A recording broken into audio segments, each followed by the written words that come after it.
អ្នកអញ្ញាស៊ូវីរៈត្រៀមនាំយករថយន្តត្រជាក់ GMS 500គ្រឿងដឹកបន្លែផ្លែឈើនិងកសិផលកម្ពុជាទៅលក់ផ្ទាល់នៅប្រទេសចិនភ្នំពេញ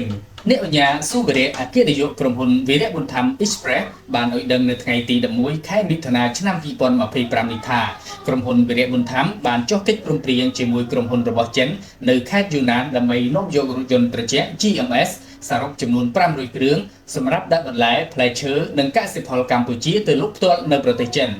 អ្នកអញ្ញាស៊ូវីរៈបានពុះបញ្ជាក់ទៀតថារថយន្តនេះជាប្រភេទរថយន្តត្រជាក់របស់ចិនដែលជាកិច្ចសហប្រតិបត្តិការរវាងក្រុមហ៊ុនវីរៈប៊ុនធម្មជាមួយក្រុមហ៊ុនចិននៅទីក្រុងគុនមីងខេត្តយូណានការសាកល្បងដំបូងគឺធ្វើដំណើរចេញពីប្រទេសចិនដោយឆ្លងកាត់ប្រទេសឡាវមកកម្ពុជាហើយជំហានបន្ទាប់នឹងសាកល្បងដឹកទំនិញពីប្រទេសកម្ពុជាទៅកាន់ប្រទេសចិនវិញអ្នកអញ្ញាអគ្គនាយកបានបន្ថែមថាលក្ខណៈពិសេសរបស់រថយន្តត្រជាក់ GMS នេះដែរគឺជាប្រភេទរថយន្តដែលមានកូតាអាចដឹកទំនិញឆ្លងកាត់ប្រទេសអនុតំបន់ទន្លេមេគង្គទាំង6ប្រទេសបានរួមមានប្រទេសចិនមីយ៉ាន់ម៉ាថៃឡាវកម្ពុជានិងវៀតណាមដោយមិនបាច់ផ្ទេរទំនិញតាមព្រំដែន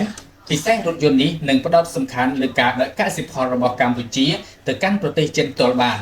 ដោយចំណេញទាំងពេលវេលានិងការចំណាយអ្នកអញ្ញាបានបញ្ជាក់បន្ថែមថាយើងបានចរចាជាមួយក្រុមហ៊ុនចិនលើរថយន្តត្រជាក់នេះចំនួន400គ្រឿងដោយឡែកអ្វីដែលយើងបានព្រមព្រៀងគ្នាគឺគេនឹងប្រើចំនួន200គ្រឿងដើម្បីមកជួយយើងក្នុងពេលដំបូងហើយក្រុមហ៊ុនវីរៈប៊ុនធម្មយើងខ្លួនឯងក៏បានកម្មង់រថយន្តបន្ថែមចំនួន100គ្រឿងទៀតដែរហើយនឹងមកដល់ប្រទេសកម្ពុជាយើងក្នុងពេលឆាប់ៗខាងមុខនេះអ្នកអញ្ញាស៊ូវីរៈក៏បានឲ្យដឹងទៀតដែរថាការនាំយករថយន្តត្រជាក់នេះគឺដោយមើលឃើញពីតម្រូវការនៃការដឹកជញ្ជូននិងការធ្វើពាណិជ្ជកម្មរវាងចិនកម្ពុជាមានការកើនឡើងខ្លាំងជាពិសេសកសិផលរបស់កម្ពុជាយើងក៏មានការកើនឡើងខ្លាំងការនាំចេញទៅកាន់ប្រទេសចិន